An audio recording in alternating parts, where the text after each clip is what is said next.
Hola, ¿qué tal? Buenas noches a todos. Bienvenidos a esta su casa, la sección 16, la Casa de los Maestros. Vamos a continuar el día de hoy con la segunda sesión. Para quienes se están preparando que quieren cursar, van a resolver el examen para la promoción horizontal por niveles de incentivos en educación básica en este 2025.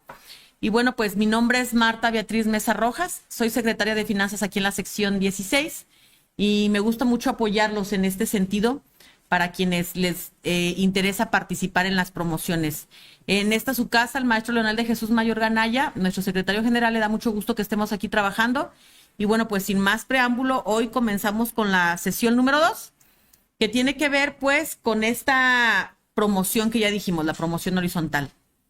Nuestro punto de partida sigue siendo el mismo con el que comenzamos la semana pasada, los perfiles profesionales, criterios e indicadores para el personal docente, técnico docente, de asesoría técnico-pedagógica, directivos, de supervisión escolar, jefes de sector. Este perfil profesional, criterios e indicadores, pues nos impacta a todos, porque ya dijimos es el marco de la excelencia en la enseñanza y la gestión escolar en educación básica. Este documento es el que nos dice cómo debemos nosotros de trabajar en el espacio que nos corresponde, ya sea frente a grupo, ya sea ante toda una escuela, ya una zona escolar, en la función de asesoría técnico-pedagógica y tal. Entonces nos describe de manera perfecta qué es lo que tenemos que saber, qué saber hacer, cómo interrelacionarlo para el proceso de enseñanza-aprendizaje con los alumnos y bueno, pues cómo nuestro desarrollo integral de ser profesionales debe de impactar en el desarrollo integral con nuestros alumnos que están en formación. El día de hoy vamos a revisar el dominio número 2. La semana pasada revisamos el primer dominio, que tiene que ver con esta filosofía de la educación enmarcada en el artículo 3 constitucional. Fue lo que revisamos, la normatividad, y dijimos, y vamos a seguirlo manteniendo. Conoces, identificas el artículo 3 constitucional, la Ley General de Educación y todos los elementos que estas conlleva, bueno, pues entonces todo lo que tú leas a partir de ese momento, bueno, está enfocado a dar respuesta al artículo 3 constitucional y a la Ley General de Educación. Entonces, este dominio número 2 se enfoca a que a partir de esto que conocemos, que nos mandata el artículo 3 constitucional, que el alumno debe de tener una educación para su desarrollo integral, bueno, pues la dimensión, el dominio número 2 nos habla de esta maestra, de esta ATP, de este directivo que conoce a sus alumnas, a sus alumnos, para brindarles una atención educativa con inclusión, equidad y excelencia. Entonces, el dominio 2 se va a referir a que nosotros debemos de conocer, identificar quiénes son nuestros alumnos, cómo viven, cómo piensan, cómo aprenden, cómo se relacionan, cómo explotan su conocimiento, cómo los diagnosticamos, cómo potencializamos lo que encontramos en ese diagnóstico, todo centrado en él, en su aprendizaje y todo centrado en nuestro trabajo profesional, en que a los alumnos pues les impacte para un mejor desempeño en su vida cotidiana. Y entonces, como lo dijimos en la sesión pasada, igual nos impacta a mí como docente en el aula, a mí como directivo, fuera del aula, con todos los maestros, con todos los alumnos, como supervisor, con todas mis escuelas, todos mis directores, todos mis docentes, todos mis alumnos, como ATP, en la asesoría que voy a brindar a quien corresponda, que va a impactar a mis alumnos y que finalmente, bueno, pues todos trabajamos para nuestros alumnos y que en este dominio hay que considerar ese aspecto fundamental en la práctica de nosotros, la práctica profesional del docente, ese conocimiento que los maestros, desde la función que tengamos en el aula o como directivos, debemos de conocer a nuestros niños, a los alumnos con los que estamos trabajando. Es decir, debemos de conocerlos y reconocerlos para poder tener una intervención didáctica lo más pertinente a las necesidades.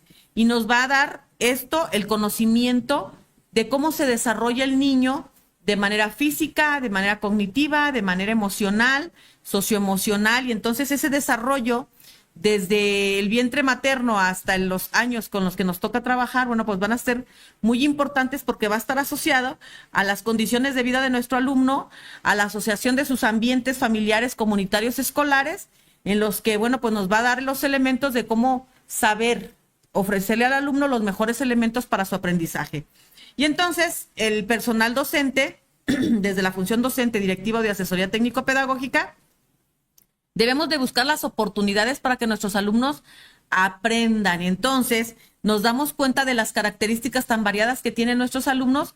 Bueno, pues entonces tenemos que buscar oportunidades de aprendizaje variadas que nos ayuden a que el alumno pues se interese, que sean acordes a sus necesidades, a sus ritmos de aprendizaje, para que ellos se sientan verdaderamente incluidos y que sientan que estás trabajando para ellos, que verdaderamente vas a llegar a su proceso de aprendizaje. Y bueno, pues entonces tú como profesional de la educación requieres conocer cuáles son esas características de tus alumnos para brindarle a partir de sus necesidades las diferentes estrategias que les permitan profundizar en sus conocimientos, que tienen que ver con los conocimientos declarativos y los conocimientos procesales, que tienen que ver con estrategias y técnicas como la observación, el diálogo, la escucha activa, todo lo que los lleve a obtener una información valiosa para su proceso de aprendizaje. Y entonces implica básicamente que conozcas y reconozcas a tus alumnos para que sepas implementar un trabajo pedagógico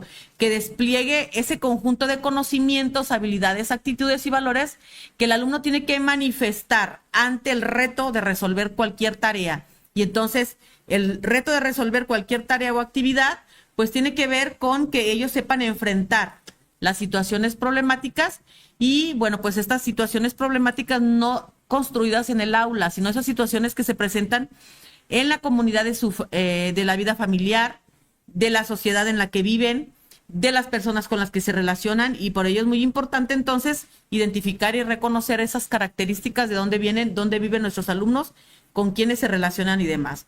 Además, muy importante en este dominio, número 2, pues que hace énfasis en el respeto por la dignidad humana. Hay que tratar esa relación de seres humanos con cordialidad, con empatía, con simpatía, con responsabilidad, pero todo ello con el conocimiento de que sabemos con quién estamos trabajando y para qué estamos trabajando con ellos. Y entonces vamos a poder impulsar esas posibilidades, esos talentos que los muchachos tienen y que nosotros debemos de ayudarlos a explotar y reconocer de manera positiva, generándole la confianza y la seguridad de que ellos tienen esas capacidades, que ellos tienen esas habilidades, que esas actitudes les tienen que ayudar a desenvolverse con este conocimiento, no aquí en la escuela, sino más allá de la escuela, como nos busca o nos propone esta nueva escuela mexicana. Y entonces este dominio número 2, les decía, igual que todo el perfil profesional, pues nosotros nos tenemos que enfocar a lo mismo. Es una misma propuesta curricular, es un mismo plan de estudios para todos, y nosotros, desde la función en la que estamos, es como lo vamos a visualizar. Por ejemplo, en este dominio número 2, los criterios se enfocan con el docente, que debes docente conocer las características, necesidades de tus alumnos como base para la práctica de tu desempeño docente. Pues sí, tus alumnos de manera directa tienes que identificarlos. Al asesor técnico pedagógico, por otra parte, hay que conocer las características de la asesoría técnico pedagógica para fortalecer la práctica del maestro que va a trabajar con los alumnos. Y entonces tengo que conocer esas características de mis maestros y las características de los alumnos con los que van a trabajar para poder ayudarles a fortalecer la práctica en el aula. Entonces, se fijan, va el nivel de responsabilidad incrementando.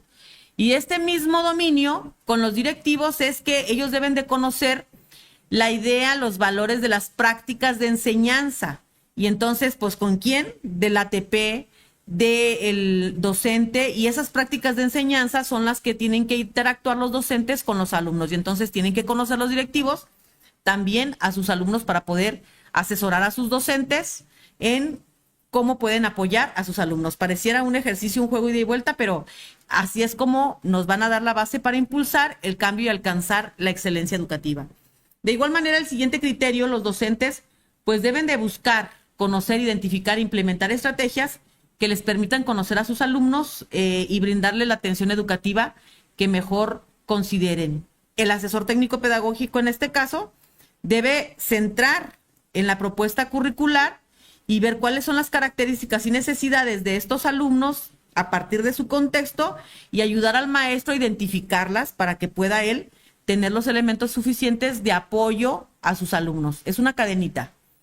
Y los directivos, bueno, pues reconocer cuáles son las prácticas de enseñanza y de gestión escolar que se deben de desarrollar en esta institución educativa para ayudar a los niños a partir de ayudar a los maestros a entender un mejor proceso para su formación integral. Y el último criterio de este dominio 2 nos dice que los docentes van a revisar su práctica en donde tienen que hacer planteamientos que les permitan alcanzar una formación integral de los muchachos. Entonces, pues para ellos, se fijan, el primer criterio nos habla de conocer e identificar las características de los alumnos. El segundo criterio, a ver, ya conociste, aplicaste un diagnóstico tal y tal, ya la conociste, entonces ahora aplica estrategias que ayuden a estos alumnos a un mejor aprovechamiento en su aprendizaje porque ya conoces cuáles son sus necesidades.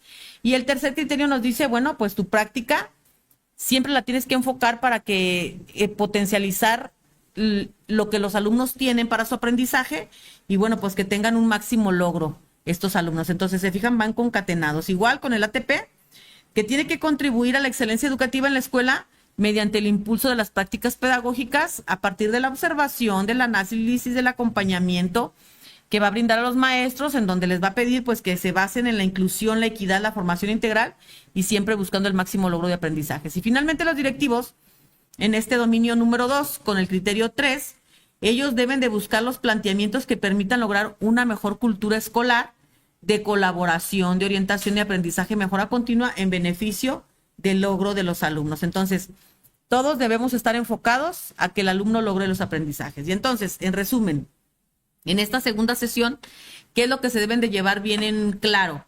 Que hay que reconocer las pautas del desarrollo físico, cognitivo, lingüístico, social y emocional de los niños y los adolescentes con los que trabajamos. ¿Quiénes son ellos? ¿Cómo viven? Hay que valorar el reconocimiento de la diversidad que caracteriza a los alumnos. O sea, aunque tengamos nosotros el conocimiento de las teorías que me dicen los niños de tal edad tienen estas características, sabemos que en la práctica la realidad pues tiene todas sus variantes y que nosotros tenemos que saber diferenciar cuál es esa diversidad. Hay que valorar el diagnóstico como referente básico de conocimiento de nuestros alumnos para, a partir de sus características y condiciones de vida, nosotros impulsar cuáles son las mejores estrategias que los ayuden a tener un mejor desarrollo. De igual, en esta sesión 2 hay que reconocer que llegar al máximo logro de los aprendizajes de nuestros niños, niñas y adolescentes implica que nosotros nos comprometamos a generar nuevas formas de enseñar, de resolver desafíos pedagógicos para nosotros a la hora de que las implementemos con nuestros alumnos, como lo presenta la nueva escuela mexicana. Entonces son retos que también nosotros debemos de identificar. Hay que reflexionar en torno a lo que aprenden los alumnos, a cómo lo aprenden, a la manera en que nosotros enseñamos, cómo valoran ellos que los enseñamos y cómo valoran ellos que aprenden. ¿Cuál es el fin último? Bueno, pues que le den un significado a todo lo que aprenden aquí en la escuela en su vida. Y nosotros tenemos que ayudarlos a identificar eso. Hay que analizar en esta sesión 2 que en la educación, el centro de todo lo que nosotros hacemos, el centro de la atención, son nuestras niñas, niños y adolescentes. Entonces, ahí está el trabajo profesional del maestro hacia el resultado de los alumnos. Y reflexionar en torno a una práctica educativa sustentada en el humanismo. Un humano tratando a otro humano en un ejercicio de buena relación. Nada más que nosotros como adultos, bueno, pues tenemos la responsabilidad de ayudar al humano más pequeño con ese buen trato y demás, y acercamiento y conocimiento, respeto, tolerancia, empatía, para que éste pueda ser atendido a partir de la diversidad que nosotros hemos estado identificando en nuestras aulas. Bien, entonces, ¿hay algunas lecturas que es importante revisar para este dominio 2? Pues importante, hay que conocer el plan de estudios y el programa de estudios. Entonces, eso no lo vamos a tratar aquí, eso ustedes ya lo deben de traer. Lo que nos interesa son los enfoques que deben de tener para el conocimiento de este dominio número 2. Y entonces, nos presentan una lectura del desarrollo del niño y del adolescente y nos dan ciertas páginas ahí. Este texto pues es muy básico para que nosotros identifiquemos cuál es el desarrollo o que se presenta del niño. Y entonces en este texto nos hablan sobre las teorías del desarrollo cognitivo de Piaget, así como que de entrada, en donde nos dicen pues que a partir de que Piaget influye profundamente en nuestra forma de cómo identificamos a los niños. Antes de Piaget, bueno, pues los niños eran identificados como unos adultos pequeñitos que estaban en crecimiento, pero pues no pasaba de ahí. Después de que Piaget saca sus teorías, bueno, pues entonces estos niños dejaron de ser esos organismos pasivos plasmados y moldeados por el ambiente, porque Piaget nos dice que son pequeños científicos. Y estos pequeños científicos tratan de interpretar el mundo, ¿verdad? Los niños siempre son preguntones, siempre son buenos para observar, siempre son buenos para analizar. ¿Qué es lo que hace falta? Pues que identifiquemos cómo podemos orientarlos. Entonces, esta propuesta teoría de Piaget tiene su propia lógica y su forma de conocer a partir de seguir patrones predecibles de manera natural en el desarrollo de la persona.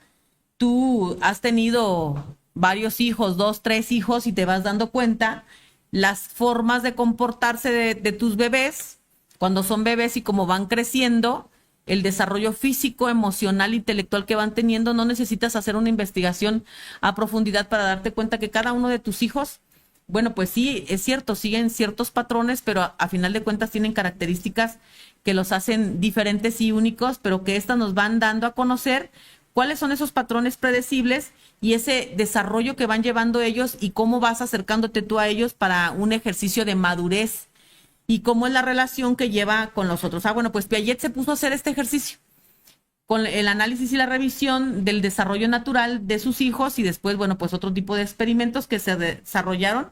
Y entonces, pues nos va dando los elementos de cómo se van haciendo las representaciones mentales y si esas representaciones mentales que vas teniendo en el desarrollo de tu propio crecimiento, cómo van incidiendo el contexto alrededor y cómo vas interactuando con ellos. De manera tal que Piaget en este texto nos dice la autora que presenta etapas de desarrollo cognitivo del niño. Nos estamos enfocando al proceso cognitivo del pensamiento por las cuestiones educativas y entonces nos habla ahí de 4 etapas muy concretas que las familias y que nosotros en nuestro caso como educadores debemos identificar. Y entonces yo que trabajo en educación inicial, pues sé que estoy trabajando con niños que están en la etapa sensoriomotora y tendré que identificar las características de avance, de desarrollo de estos niños, cómo van en estas características y qué les hace falta, qué estrategias voy a implementar para ayudarlo a que este niño tenga un desarrollo mejor en ellas. Si yo trabajo en educación preescolar, pues sé que voy a estar trabajando con niños de etapa preoperacional, entre 2 y 7 años, y de igual manera, pues yo me voy a dar cuenta que esas habilidades que el niño va teniendo, bueno, pues cuáles son las que más le significan y cuáles son las que más le ayudan y cuáles hace falta desarrollar. Y que yo voy a implementar estrategias adecuadas para ayudarlo a que esto mejore. De las operaciones concretas de entre 7 y 12 años, pues tenemos a los niños de la etapa de primaria, en donde yo tendré que ir viendo pues cuál es el avance que tienen ellos en estos madurez cognitiva y entonces me dice qué tipo de estrategias yo voy a poder a trabajar con estos niños por la madurez que llevan. Y bueno, pues las operaciones formales de 12 años en adelante. Entonces, nosotros podemos ver que cada uno de estos momentos, etapas del desarrollo cognitivo del niño, bueno, pues van generando diversas características que van siendo retos y que si nosotros lo queremos mirar así, bueno, pues son los niveles taxonómicos que nosotros buscamos en los verbos operativos de los propósitos, de los objetivos, de los PDA, llámenle como quieran. Ahí están. Esta es una taxonomía del desarrollo del crecimiento de nuestros niños que de manera natural se da. Bueno, pues entonces, si de manera natural se dan así, ¿qué es lo que tiene que hacer en la escuela? A partir de este desarrollo natural, cognitivo que van teniendo los niños, nosotros, ¿qué podemos darle para que vaya concretizando y formalizando sus operaciones?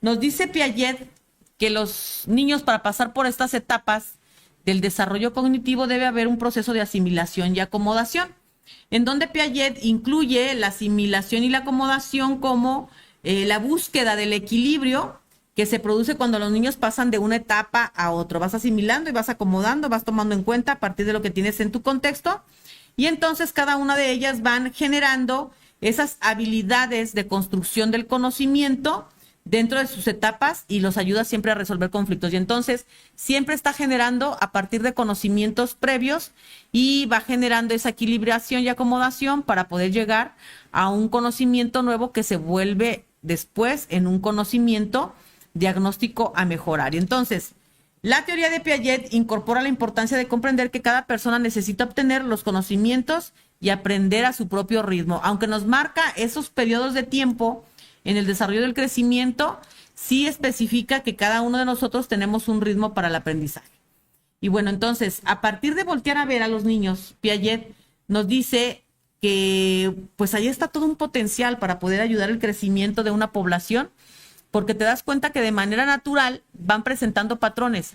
Ah, muy bien, de manera natural van presentando eso. Y tu padre de familia, tu educador en una institución educativa, ¿qué le puedes incluir con una metodología adecuada para que el alumno comprenda que ese desarrollo natural que está teniendo va siendo diferente y le va permitiendo tener elementos de vida pues diferentes? Bueno, pues nos dice que una vez que los investigadores comenzaron a estudiar el desarrollo a través de estas perspectivas, ya no pudieron volver a ver a un niño como un organismo pasivo, condicionado y moldeado por el ambiente. El ambiente solo no lo moldea, se moldea a partir de la interacción con el ambiente, se moldea, entonces no puede ser pasivo, y los niños no son pasivos.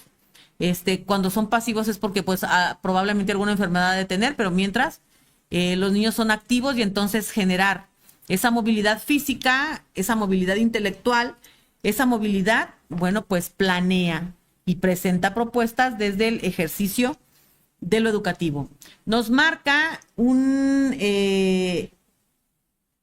concepto del constructivismo dentro del ámbito de la psicología y como parte de la rama del cognoscitivismo. El constructivismo ha tenido un impacto muy significativo en la comprensión del aprendizaje y en el desarrollo cognitivo que han tenido los alumnos en estos procedimientos que dan seguimiento a los maestros. Entonces, los principales autores que hemos trabajado aquí en México a partir de las propuestas educativas son a Jean Piaget, a Vygotsky, a Brunner, entre otros, porque ellos han proporcionado teorías fundamentales que destacan la importancia de la construcción activa del conocimiento y la influencia del entorno social y cultural de este proceso. Entonces, aunado con estas etapas del crecimiento, desarrollo cognitivo del niño, nos dice entonces que con el constructivismo nosotros podemos ayudar al alumno para que vaya mediando entre lo que tiene que conocer del mundo, las teorías y lo que dice el contexto, lo que él vive, y entonces cómo él puede ir construyendo su propio conocimiento, y nosotros podemos ayudarle entonces de una manera sistematizada a que aprenda a aprender a partir de aprendizajes significativos en los diferentes contextos en los que él vive.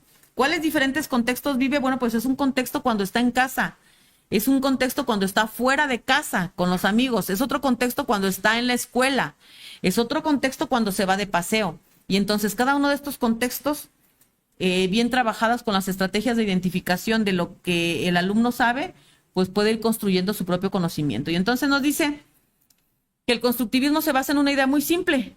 El niño debe construir su propio conocimiento del mundo donde vive. O sea, no se lo vamos a dar hecho. El conocimiento no lo vas a transmitir tu maestro porque, bueno, pues no le queda directamente al estudiante, sino que es necesario que tu maestro planees qué tipo de actividades puede hacer el alumno, puede manipular, puede escuchar, puede investigar y puede él transformar esa información en un conocimiento con un significado para él. Eso es un concepto claro del constructivismo. Nos dice también que el niño crea su propio conocimiento del mundo a partir de las interacciones que tiene con el medio ambiente. Por supuesto que un niño que viaja mucho va a tener un tipo de conocimiento diferenciado a un niño que todo el tiempo está encerrado en su casa, porque entonces los contextos nos van dando ese ambiente propicio para tener mayor conocimiento o no de lo que está a su alrededor. Entonces, tú como maestro en este ejercicio debes de facilitar con las estrategias, las técnicas, las actividades adecuadas para que ese proceso verdaderamente le interese al niño, pueda meterse y bueno, pues entonces puedas estimularlo a partir de su pensamiento. La idea central del constructivismo es que todas las personas construyen su propio conocimiento a través de la interacción con su entorno. La diferencia del constructivismo con el conductismo, que dejamos de trabajar desde hace mucho tiempo, es que el conductismo se centra nada más en el estímulo y la respuesta externa. Cuando se le genera esa información, yo te dicto la tarea, tú la escribes, yo te reviso la tarea, te doy un reconocimiento a lo que aprendiste según lo que contestas tú en el cuestionario y demás. Y el constructivismo se enfoca a procesos internos de construcción del conocimiento por parte del individuo. Es decir, no te voy a dar un cuestionario, te voy a pedir, te voy a generar preguntas para que tú te generes preguntas y te genere la curiosidad de investigar y resolver esas preguntas por ti mismo para buscar la respuesta a algo. Entonces, hay una diferencia en la construcción con el conducir nada más a la persona para hallar un conocimiento. Entonces, ¿cómo se aplica el constructivismo en la educación? Pues promueve el uso de prácticas, actividades, colaboración entre pares, la reflexión sobre el propio proceso de aprendizaje. O sea, es dejar que el otro manipule, participe, pregunte, haga, deshaga, para que vaya tomando idea de lo que son las cosas y bueno, pues vaya generando sus propias construcciones mentales y los lleve a la vida práctica. Dentro del enfoque cognitivo está el paradigma constructivista, en donde nos dice que el maestro acepta e impulsa la autonomía e iniciativa de su alumno, no lo limita. Habemos maestros que todavía decimos, no, el alumno no puede, yo tengo que ayudarle, ¿no? Él acepta la autonomía e iniciativa del alumno, usa materia prima y fuentes primarias en conjunto con materiales físicos interactivos, manipula el uso de las TICs. Este es un maestro que trabaja desde el paradigma constructivista. Habemos maestros que todavía estamos aquí de pie, como estoy ahorita yo, hable y hable y hable, y dictando, no, pues no hay una interacción, no hay esa manipulación de los alumnos, entonces no hay una construcción. El maestro que trabaja desde el enfoque de paradigma constructivista usa terminología cognitiva como la taxonomía, clasificar, analizar, predecir, crear, inferir, deducir, estimar, elaborar, pensar, y entonces cada uno de estos verbos operativos, que son los PDA, o que son propósitos, o que son los objetivos, tiene que quedarle claro al alumno, y entonces el maestro cuando le dice vamos a elaborar, pues implica que vamos a trabajar, vamos a manipular, vamos a investigar, vamos a hacer procesos mentales tal y tal. Entonces, implica que sepamos entonces identificar los niveles taxonómicos de las tareas que estamos desarrollando. Un maestro en el paradigma constructivista investiga acerca de la comprensión de conceptos que tiene de los estudiantes antes de compartir con ellos su propia comprensión de estos conceptos. Es decir, diagnostica. Antes de llegar a dar el conocimiento, voy a diagnosticar qué tanto saben de tal conocimiento los alumnos y después vamos a comenzar a construir a partir de lo que estos saben. También desafía la indagación haciendo preguntas que necesitan respuestas muy bien reflexionadas y desafía también que se hagan preguntas entre ellos. Cuando nosotros trabajamos dentro de este paradigma constructivista, antes de llegar al aula, tenemos el tema, estructuramos la pregunta, no son preguntas que me salen en el momento. Sí es muy importante preguntas que en el momento salen a partir de la interacción con los niños, pero todas esas preguntas deben de ir bien planeadas porque llevan una intención de guiar a nuestros alumnos. Y bueno, pues finalmente un maestro que trabaja en el paradigma constructivista desarrolla la planeación didáctica a partir de retos cognitivos. No es una planeación a mi modo, ni al modo de lo que quiere la dirección, es una planeación a las necesidades de los procesos cognitivos que mis alumnos tienen que desarrollar. Y entonces, pues si tenemos un maestro con este paradigma constructivista, nuestros alumnos, ¿cuál es el papel que juegan? Pues es un rol muy impredecible, su propia formación, porque tenemos una gran variedad de conductas de nuestros alumnos y entonces tenemos que estar buscando cuál es la mejor actividad, cuál es la mejor técnica, cuál es la mejor estrategia, cuál es la mejor propuesta que me va a funcionar para que todos mis alumnos se enrolen en este interés de querer aprender. Entonces, porque nosotros buscamos que él sea el protagonista de su propio conocimiento. Entonces, yo tengo que ceder a que yo soy la que me lo sé todo, yo lo resuelvo todo. No. Tengo que ceder esta parte para que mi alumno identifique que él debe de buscar y proponer para su propio aprendizaje. Entonces, yo tendré que orientarlo para que busque su propio conocimiento y que él se interese y entonces a darle alternativas para que el muchacho pues se interese en seguir estudiando. Entonces, de manera general, nos dice Mese que es muy importante que se conozca y que se identifiquen los procesos cognitivos que llevan los alumnos según la etapa del desarrollo por el que están cursando, porque es básico para que tu maestro pues puedas interactuar con el proceso de aprendizaje de tus alumnos. Luego tenemos otra lectura que nos presentan, Construyendo cerebros capaces, nuevas fronteras en el desarrollo de la primera infancia. Nosotros como maestros, como directivos, como ATPs, tenemos que saber, ya dijimos en este dominio 2, cómo es que nuestros alumnos viven, cómo se han desarrollado, cómo piensan sus padres y demás. En alguna ocasión, cuando estaba yo en la normal, un maestro dijo, un niño se educa 20 años antes de nacer. Y decía, pues ¿cómo 20 años antes de nacer? Sí, partiendo del supuesto que a los 20 años de edad, la población en México, bueno, pues es cuando más se comienza a tener a los hijos. Y a tus 20 años tú eres una persona formada, tú eres una persona con hábitos, tú eres una persona que identifica tus habilidades, tú eres una persona que trabaja o estudia, tú eres una persona que te identificas, tienes una identidad como tal. Y si tú te embarazas, entonces lo que tú sabes, lo que tú eres, pues se lo vas a transmitir ¿a quién? Pues a tu bebé, ¿verdad? Tú como madre. Pero si ya vives con una pareja, el padre de este niño, bueno, pues entonces también los hábitos, las costumbres, la cultura de la otra persona, pues es lo que los dos sabemos y es lo que los dos vamos a transmitir a nuestro bebé. Y entonces, desde ese momento en que se concibe al bebé, bueno, la alimentación de la madre, la relación con el entorno y con los padres es lo que va a ir construyendo la forma de crecimiento físico y pues intelectual, emocional de ese niño que está en formación. Porque la neurociencia nos dice que, bueno, están revolucionando las formas en que concebimos el desarrollo del niño. A medida que aprendemos más, identificamos experiencias positivas como negativas con esa interacción de la experiencia y la genética en el desarrollo del cerebro. Entonces, la primera infancia está vinculada con diferentes ámbitos de estudio, traduciendo evidencias científicas, intervenciones prácticas integradas a la salud, a la nutrición, a la educación, a la protección, y adopta un enfoque más integral para lograr mejores resultados para los niños y niñas. Y entonces esto tiene que ver con lo que les decía. Yo como madre que estoy embarazada, bueno, pues mis prácticas son las prácticas que le van a beneficiar o no al bebé que está en formación. Y entonces el cerebro recibe influencia tanto del entorno como de su mapa genético.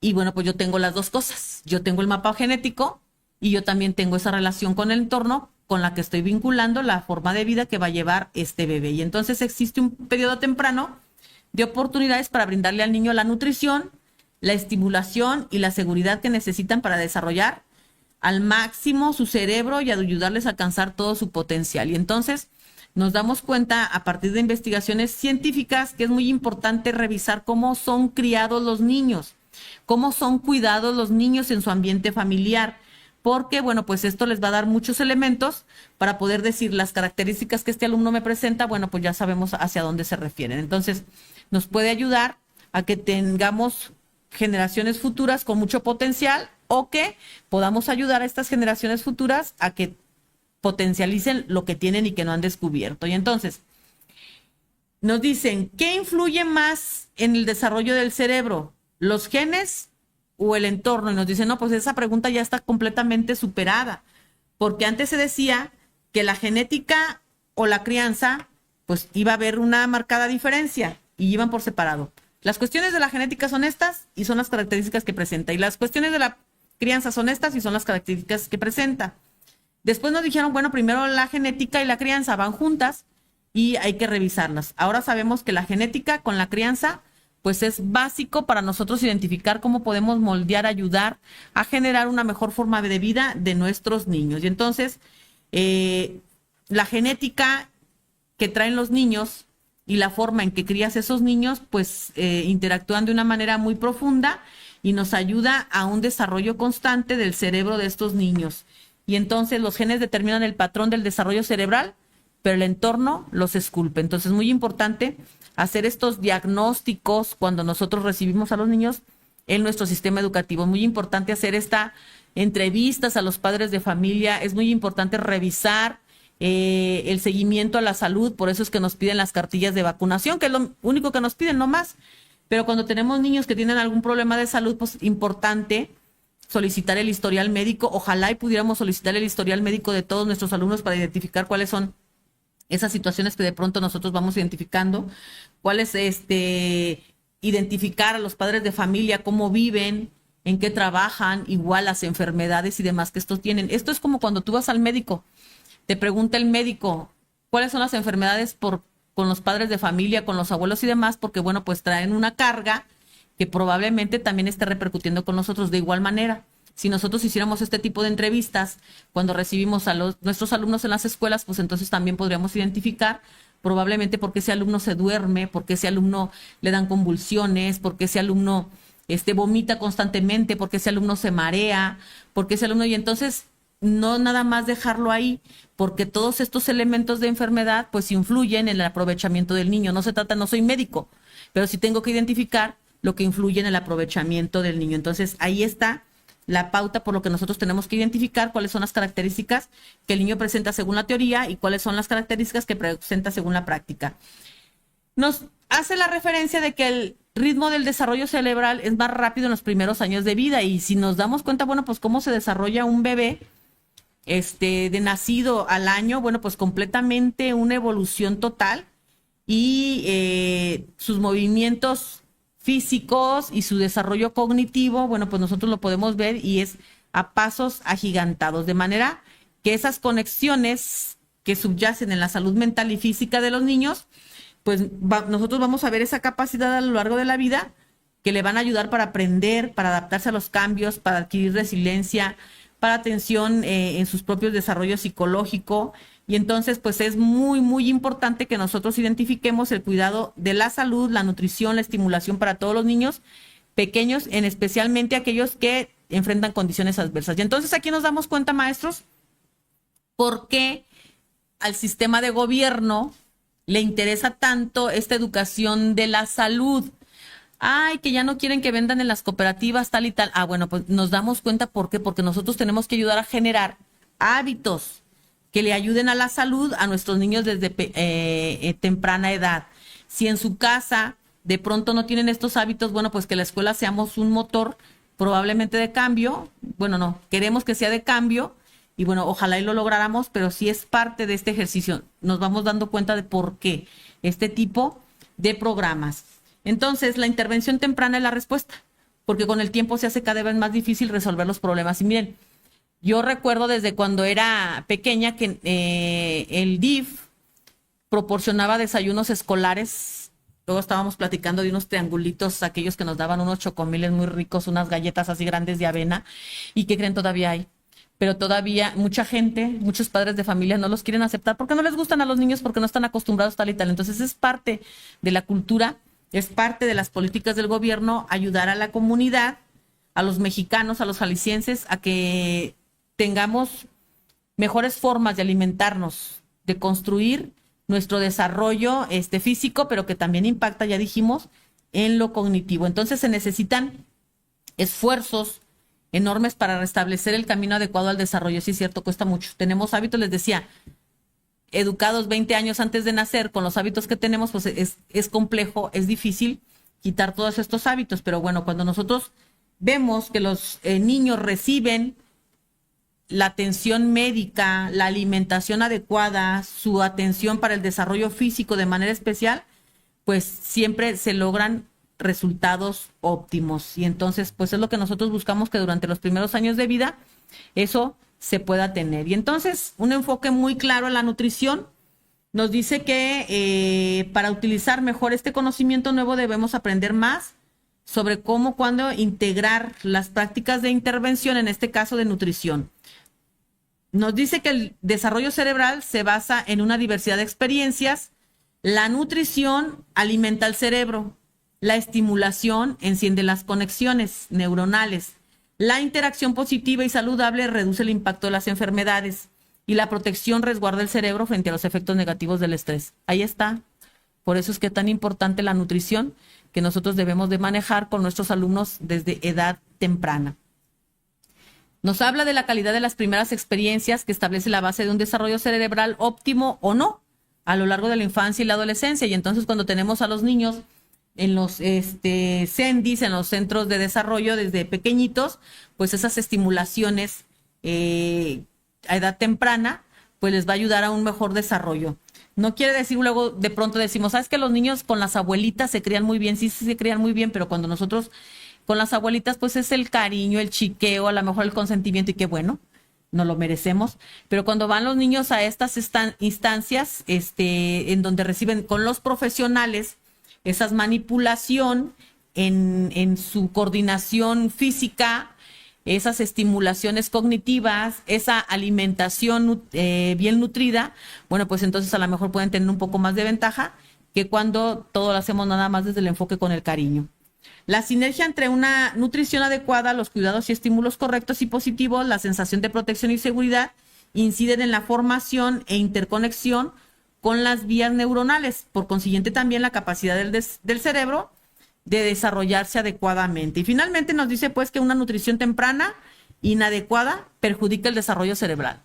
Y entonces, bueno, pues ahí encontramos que en nuestro país tenemos mucha gente y que no está bien nutrida. Y esto no tiene que ver con las cuestiones económicas, ¿eh? Esto tiene que ver, sí es muy importante pues tener dinero para poder comprar los alimentos, pero tiene que ver más que nada en saber qué alimentos comprar y enseñar desde pequeños pues qué es lo que debemos de comer para poder tener ese plato del buen comer y poder tener un desarrollo intelectual, físico y emocional, como ya se dijo aquí muy claro. Entonces, influye pues esta cuestión desde temprana edad y es muy importante la protección. Nos hablan del estrés tóxico que vivimos en la exposición de la violencia, el abuso, la negligencia en la primera infancia, repercute a lo largo de la vida. Entonces, saber cómo tratar a nuestros hijos, nadie, ningún padre, hemos ido a una escuela para padres antes de tener a nuestros hijos, pero tenemos esa escuela de la vida y que ya dijimos, 20 años antes de nacer yo estoy educado. Si yo hay un papá que vive en la histeria, una mamá que vive en la histeria, pues es lo que le voy a dejar a mis hijos, el abuso y demás, que luego ya lo ven normalizado, pero bueno, pues esto nos repercute a lo largo de la vida y pues nos va a generar situaciones de estrés tóxico, de una mala relación. Yo no quiero estar en la escuela, yo me veo limitado, mi comportamiento no es el mejor. Y entonces, cuando nosotros diagnosticamos y nos damos cuenta de todos estos elementos, pues tendremos a lo mejor mayores oportunidades de implementar técnicas que ayuden a este alumno a tener un mejor desarrollo.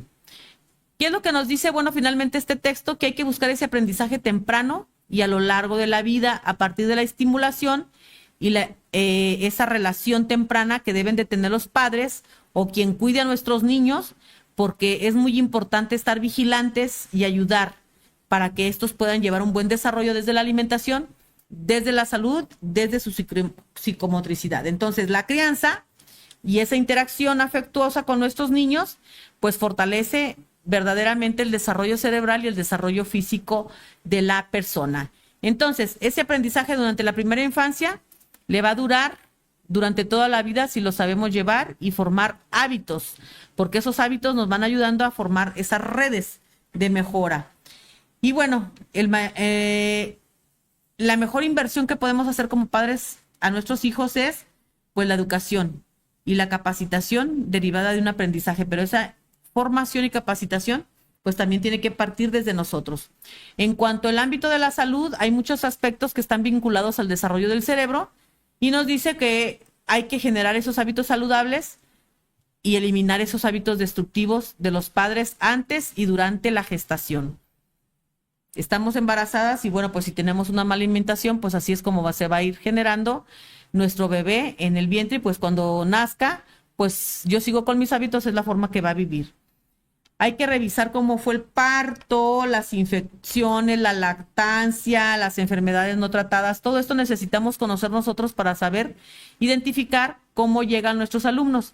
Y esa crianza que llevan en su familia, cómo la llevan, porque acuérdense que nosotros si tenemos 50 alumnos en nuestro salón, son 50 culturas muy diferentes, son 50 formas de tratarse en la familia, son 50 formas de educar en las familias y nosotros tenemos que saber identificar para saber hacia dónde vamos a canalizar, por supuesto, para un desarrollo integral. Y por supuesto que conocer a las familias nos va a ayudar bastante para poder nosotros saber cómo tratar a los hijos, cómo los están criando. Bueno, pues nos dan consejos, algunos consejos que tienen que dar los padres de familia y que nosotros tenemos que ayudarlos para que también identifiquen cómo tienen que ayudar en el desarrollo de sus hijos. Entonces, de manera general, esta información que nosotros debemos de tener, bueno, pues identificar el diagnóstico de la forma de vida, de la forma de crianza, de las enfermedades, de la alimentación, de los viajes, de el tipo de ropa, el tipo de habitación que tienen los padres de familia. Es muy importante porque nos vamos a dar cuenta entonces cómo ha sido la crianza, cómo viven y qué es lo que nosotros podemos esperar y hasta dónde vamos a poder transformar a nuestros alumnos en este desarrollo integral, hasta dónde nos lo permiten.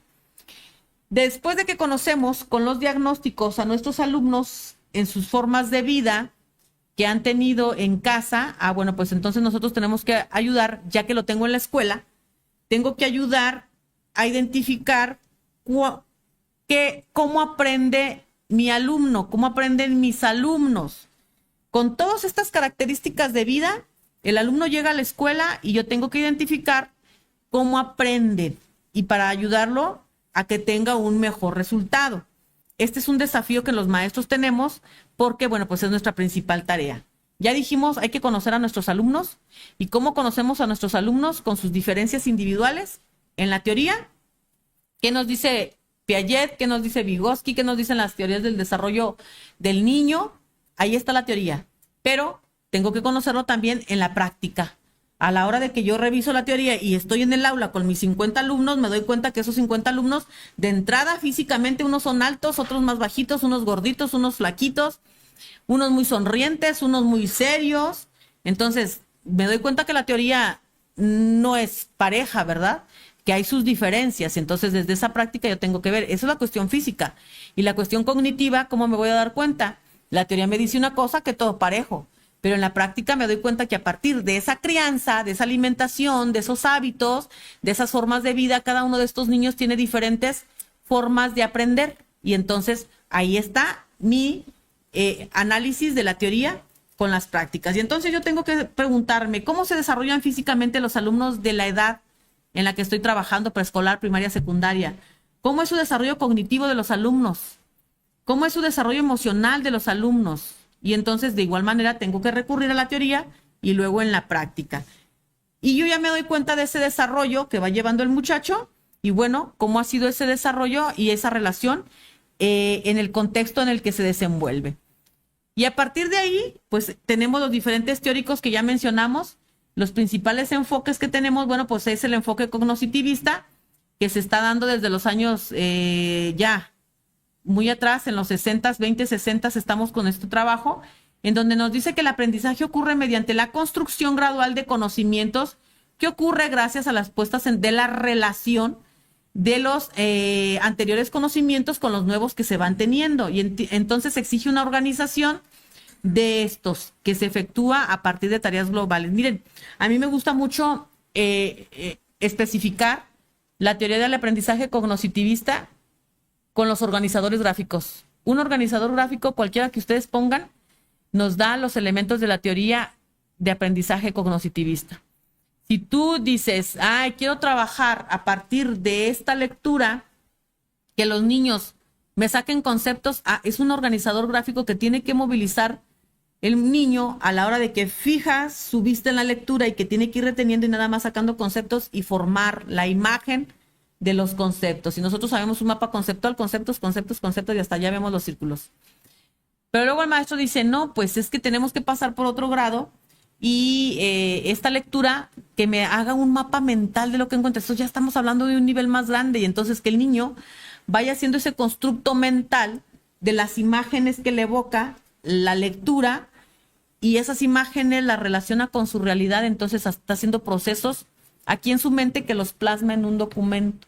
Y entonces ahí están los procesos cognitivos, que tiene que jerarquizar. Bueno, pues es un proceso cognitivo que primero hace en su mente y luego lo plasma. Y aquí yo veo su mente en el momento que me da ese organizador gráfico. Que tiene que hacer un diagrama de flujo. Bueno, pues primero organiza su proceso cognitivo de un diagrama de flujo en su mente y luego lo plasma su cerebro en un organizador gráfico. Por eso a mí me gustan mucho los organizadores gráficos, porque creo que ahí en el ejercicio puedo ver la mente del niño. Por supuesto que cada organizador gráfico tiene un nivel de complejidad y tiene un nivel de presentación a partir de lo que nosotros queremos lograr. Y entonces ya dijimos que Piaget nos habla de que el aprendizaje se efectúa mediante dos movimientos simultáneos e integrados, que ya dijimos, la asimilación y la acomodación, en donde la asimilación, la persona explora el ambiente en el que se desenvuelve, toma parte de las cuales transforma e incorpora. Y la acomodación, bueno, este mismo individuo transforma su propia estructura y la adecua a la naturaleza de los objetos que serán aprendidos. Y entonces va asimilando y acomodando lo que va aprendiendo. Brunner nos habla del aprendizaje por descubrimiento, en donde nos dice que es el proceso de reordenar y transformar los datos a modo que permita ir a una nueva comprensión. Aprendizaje por descubrimiento. Va en descubrimiento a la hora de que va descubriendo a la hora de que va ordenando. Se fijan que son constructos aquí en tu mente y entonces vas construyendo aquí, y cuando haces la tarea en el cuaderno, cuando la organizas en el cuaderno, estás viendo la mente del niño. Entonces, en esto nos genera con Brunner la capacidad para resolver problemas, que es la meta principal del conocimiento verbal y la clave de la transferencia en el método de descubrimiento, que es la principal transferencia del conocimiento. Ausubel nos habla de aquel aprendizaje significativo en el que el mecanismo humano por excelencia para adquirir y almacenar la inmensa cantidad de ideas y de información que representen cualquier campo de conocimiento. Es decir, partimos de un conocimiento que tenemos y mi zona de desarrollo próxima es aquel nuevo reto cognitivo que me estás dando y que yo tengo que buscar los constructos mentales y de accionar para lograr aquella nueva propuesta, aquel PDA, aquel objetivo, aquel propósito. Gagner nos habla del aprendizaje que debe ser construido para facilitar el aprendizaje. Aquí se incluye el evento del aprendizaje acorde al modelo del procesamiento de la información que nosotros debemos de llevar. Es un conjunto de formas básicas de aprendizaje, una destreza intelectual, información verbal, estrategias cognitivas, estrategias motrices y las actitudes. Entonces ya nos habla de una serie de elementos que nosotros debemos de tomar en cuenta para ese aprendizaje construido y que debe de facilitar a la persona. Y pues las teorías de Gagner, que nos habla de las inteligencias múltiples. O sea, no solamente tenemos una inteligencia nosotros, sino que pues conforme va pasando el tiempo, tus intereses y esa relación con el contexto, se te van formando diferentes formas de aprender, diferentes inteligencias que le llama a él, como la lingüística, la musical, la lógico-matemática, la espacial, la kinestésica y demás, entre otras. Entonces, estas teorías cognitivas del aprendizaje, pues nosotros tenemos que buscar, identificar cuál es la que mejor se puede acomodar a partir del diagnóstico que tenemos con nuestros alumnos y conocer todas esas características. No si somos contratados porque somos buenos. Ser maestro no es fácil, tienes que hacer este ejercicio de relación de todo lo que te rodea y las necesidades de los alumnos con las teorías. Y entonces, ¿cómo aprenden los alumnos? Seguimos con esa misma pregunta y la respuesta que nos dan ahorita dentro del modelo educativo, no de ahorita, de hace mucho tiempo, es que nosotros tenemos que enfocarnos a estas teorías cognitivas y bueno, pues nos sugieren el constructivismo como la teoría y método para la enseñanza-aprendizaje.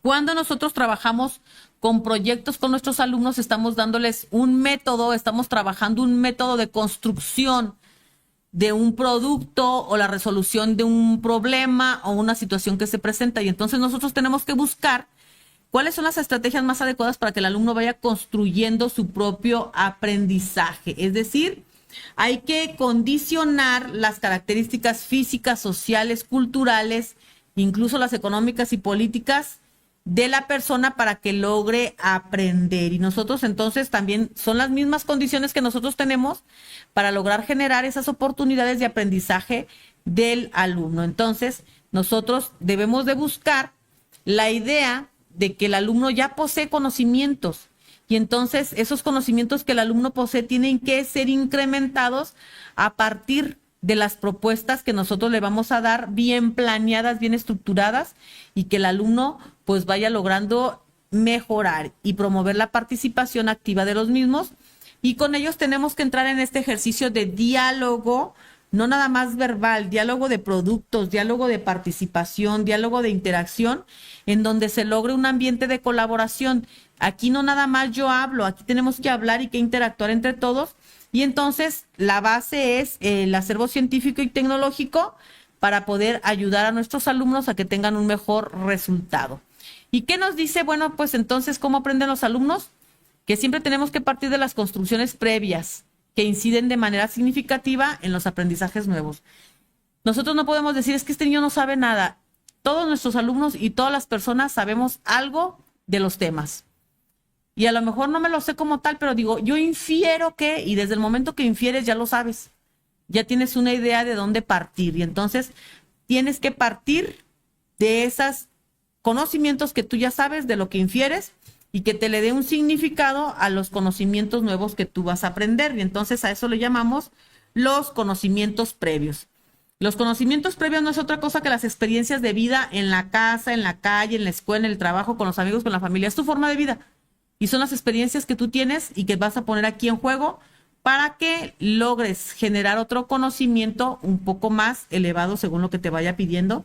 En el caso de la escuela, ya dijimos, de manera sistematizada, lo que te piden los PDA, lo que te pide tu propuesta curricular. Esos conocimientos previos, ya dijimos, en la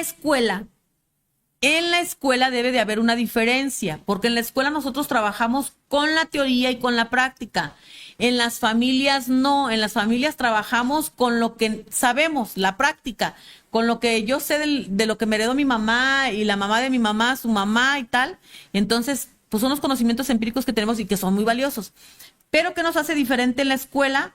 Es el logro académico, porque nosotros trabajamos con la teoría, con la ciencia, con la tecnología, somos expertos en eso, nos preparamos para ello y lo relacionamos con la práctica de lo cotidiano. Y entonces, esos factores que intervienen en el logro académico, en el logro de la escuela, tienen que ver con las dimensiones afectivas, motivacionales, cognitivas, metacognitivas y conductuales que yo ya estoy identificando que posee el alumno y que también estoy identificando que me pide el programa de estudios que debo de trabajar para que el alumno las posea. Y tengo que revisar las características del medio sociocultural y económico y generar las orientaciones metodológicas. Para eso me pagan. Para esto fuimos contratados, para generar esos factores de intervención en el logro académico. Y entonces, cuando nosotros ya identificamos, esto me dice la propuesta curricular, estas son las características del alumno, yo propongo estas orientaciones metodológicas, entonces ya tengo mi sistema complejo de aprendizaje con mis alumnos. Formamos un sistema de interacción con los elementos y bueno, pues todos están relacionados para que el alumno logre aprender. Entonces, nosotros buscamos en la escuela que el alumno se identifique con lo que sabe, lo que tiene que aprender y lo lleve a transformar su vida. Para eso nos pagan, maestros. Ese cuadrito es básico. Es lo que nos hace diferente a la formación en las familias, a la formación académica en la escuela, porque nosotros somos profesionales. Y entonces, como profesionales, nosotros comprendemos, después de este cuadro, que cada alumno tiene su propio estilo de aprendizaje, que cada alumno tiene su propio ritmo de aprendizaje. Y entonces, cada persona con su estilo de aprendizaje utiliza sus propias estrategias para llegar a un método, pero de pronto no nos damos cuenta. Por eso es que nosotros identificamos cada año con nuestros alumnos, a ver, ¿te gusta escuchar? ¿Te gusta bailar? ¿Te gusta cantar? ¿Te gusta dibujar? Que el alumno identifique qué.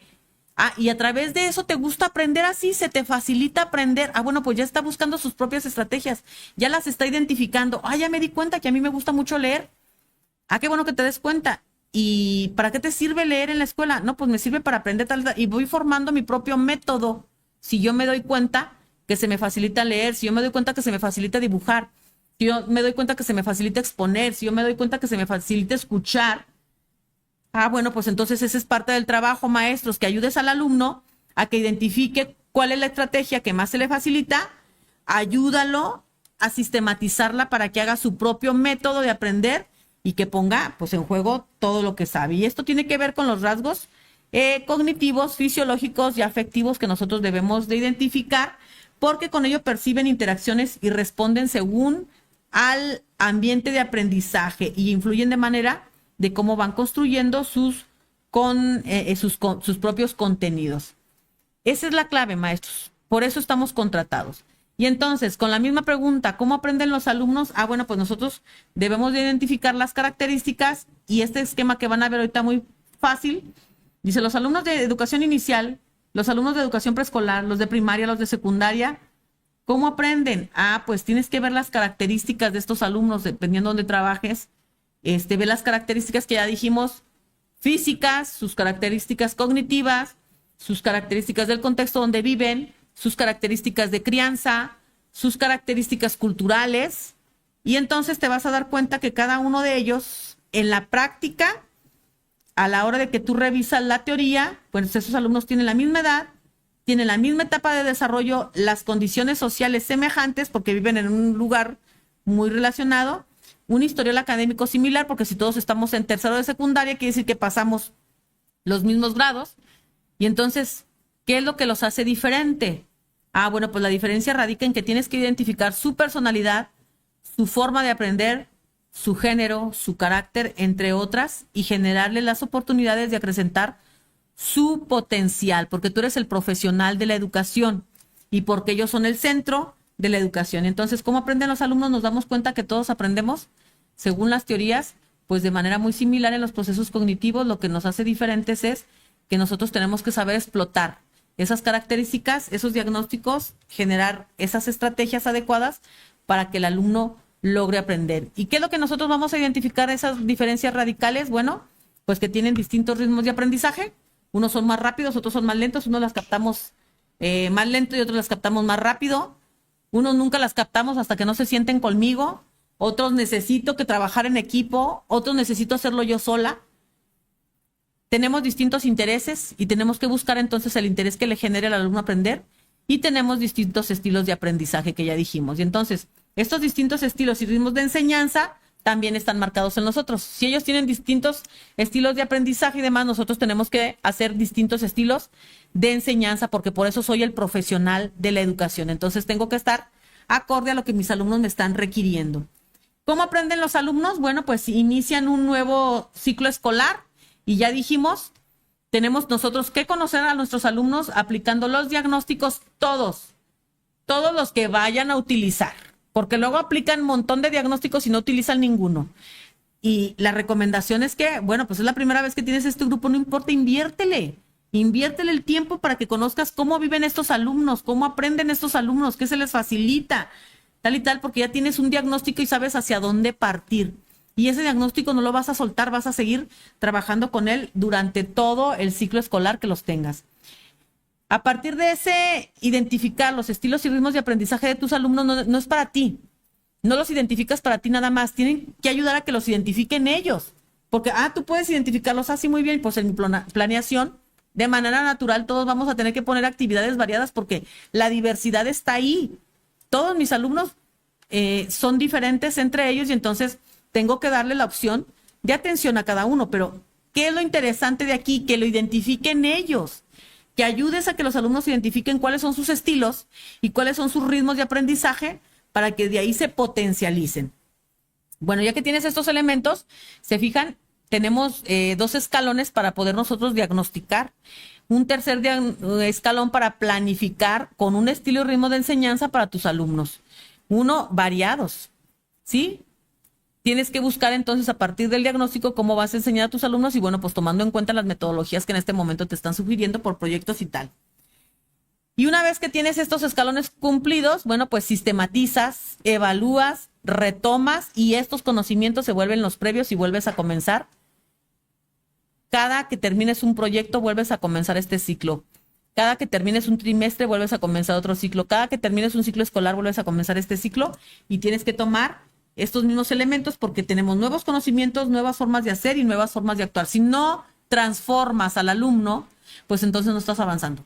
Si el alumno no se da cuenta cómo se le facilita aprender, pues entonces no, pues llega a tercera de secundaria y nunca lo supo y dices, entonces, ¿qué pasó desde educación inicial hasta secundaria? Si nosotros lográramos que los niños identificaran desde temprana edad cómo se les facilita aprender y vayan formando su método, no, cuando llegáramos a secundaria, todo un potencial. Y entonces, bueno, ya dijimos, este cuadro se resuelve con la teoría y con la práctica, todas las teorías y las prácticas que ya hemos dicho. ¿Cuál es tu desafío, maestro? Tu desafío es que te debes de centrar en la formación humanista de los alumnos. Nos demandan un magisterio que opte por alternativas concretas y viables para dar atención a los alumnos. Que no nos estemos perdiendo y enganchando en que este alumno nomás no quiere, no aprende. No. A ver, todos aprendemos, ¿eh? Y no podemos decir, este alumno no aprende, más bien no hemos cambiado la estrategia o no hemos dado con la estrategia adecuada para que el alumno logre interesarse en el proceso de aprendizaje. Y luego me van a decir, ay, no, sí, Marta, pues sí, para ti es bien fácil, pero si el alumno no viene, bueno, pues si no viene, entonces, ¿cómo? Ahí sí no me quieran buscar. Si no viene, no, pero el día que venga, les aseguro que trabajan con ese alumno y se van a dar cuenta, por supuesto que aprende, todos aprendemos. Y nos identifican pues como maestros responsables y comprometidos con el papel social de la transformación. ¿Cómo aprenden nuestros alumnos? Ya dijimos, pues con estilos de aprendizaje, y tenemos diferentes teorías que nos dicen las inteligencias múltiples, el cuadrante cerebral, las fases de aprendizaje de Cole, el modelo de Bach y muchísimos más teorías que nosotros podemos revisar. Por ejemplo, el modelo de Bach nos habla de este ejercicio que casi todos, me doy cuenta, en educación básica utilizamos diagnóstico para identificar si nuestros alumnos son visuales, auditivos y kinestésicos, y nos enfocamos en el ejercicio de la programación neurolingüística porque, bueno, pues es importante que ayudemos al alumno cómo se identifique. Pero yo les pregunto a ustedes, ¿nosotros estamos identificados cómo se me facilita aprender? Si tuviéramos este modelo ahorita, yo soy visual, yo soy auditivo, yo soy kinestésico, y entonces te vas a dar cuenta que si eres kinestésico ya estás bien harto de estar escuchando a Marta. Y entonces te vas a dar cuenta que si eres visual, te estás poniendo a leer las diapositivas y no estás prestando atención a lo que dice Marta. Y si eres auditivo, ni siquiera volteas a ver la pantalla, ni mucho menos estás escuchando lo que dice Marta. No quiere decir que es lo único así tal, no. Hay que profundizar a ello, pero de manera general esto, identifícate a ti mismo, qué es lo que más te gusta. Y para que identifiques, ayudes a los alumnos a identificar cómo les gusta.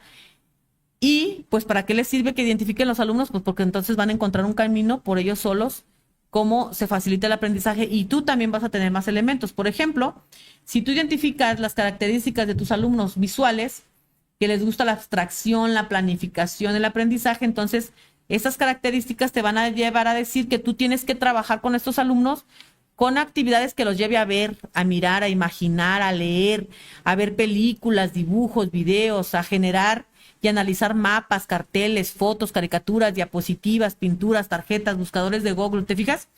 Entonces, vas a saber qué tipo de estrategias vas a planear para que estos alumnos visuales se enganchen con el trabajo, se interesen con el aprendizaje. Y entonces, si tú los pones a estos niños visuales a escuchar una conferencia, no, pues te aseguro que esos muchachos pues se van a aburrir.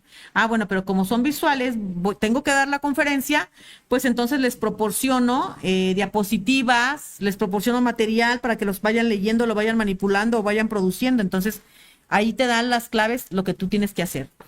Cuando identificas a tus alumnos desde lo auditivo, entonces vas a saber que tienes que implementar estrategias que los lleve a escuchar, a oír, a cantar, a que hagan debates, discusiones, lectura oral, a telefonear, grupos pequeños, entrevistas, porque entonces vas a ayudar a los niños para que puedan ellos aprender mejor a partir de recibir las explicaciones orales, y pues cuando ellos puedan hablar también, escucharse ellos mismos les ayuda mucho. Entonces, les ayuda mucho.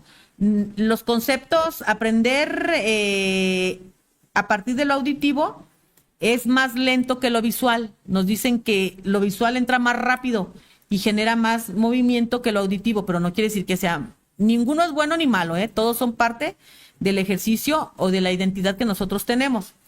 Y cuando identificamos a nuestros alumnos kinestésicos, entonces nosotros sabemos que tenemos que planear actividades en donde el alumno toque, mueva, sienta, realice trabajos de campos, pinte, dibuje, experimente en el laboratorio, que haga cosas, que repare cosas, que muestre cosas.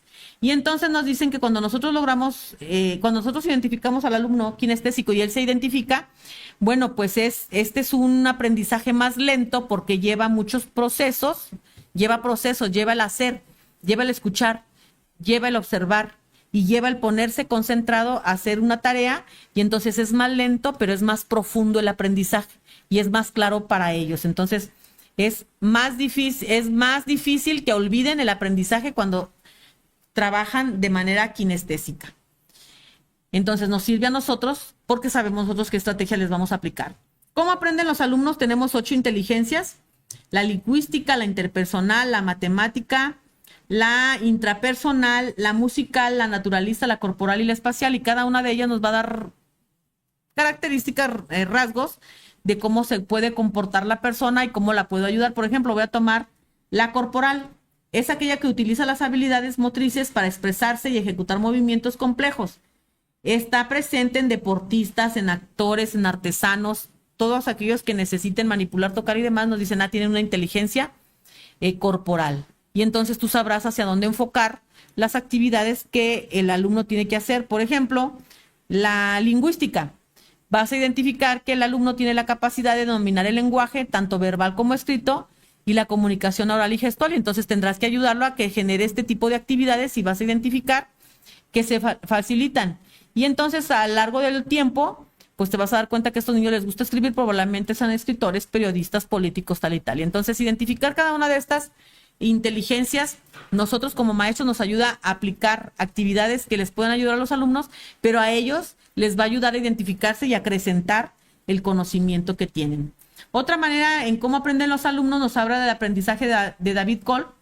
Es llevar un proceso para aprender en donde nos habla de un ciclo que tienes que partir de experiencias concretas. Es la inmersión de la experiencia que tiene la persona, la cual es observada, analizada, pasa por un proceso de reflexión para formular conceptos abstractos, o sea, llegar a una conceptualización, que luego sean verificados, experimentados activamente en nuevas situaciones, la aplicación. Y entonces ese círculo va a ayudar como un proceso metodológico para que el alumno se vaya apropiando de nuevas experiencias concretas y comenzar con nuevos aprendizajes. Si se fijan, entonces son procedimientos que nosotros tenemos que llevar y que podemos trabajar a partir de una planeación donde identifiquemos cuáles son las características de los alumnos.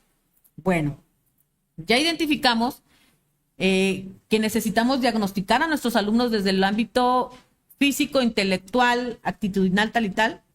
Después identificamos que necesitamos revisar la teoría y la práctica para ver cómo se les facilita aprender a nuestros alumnos.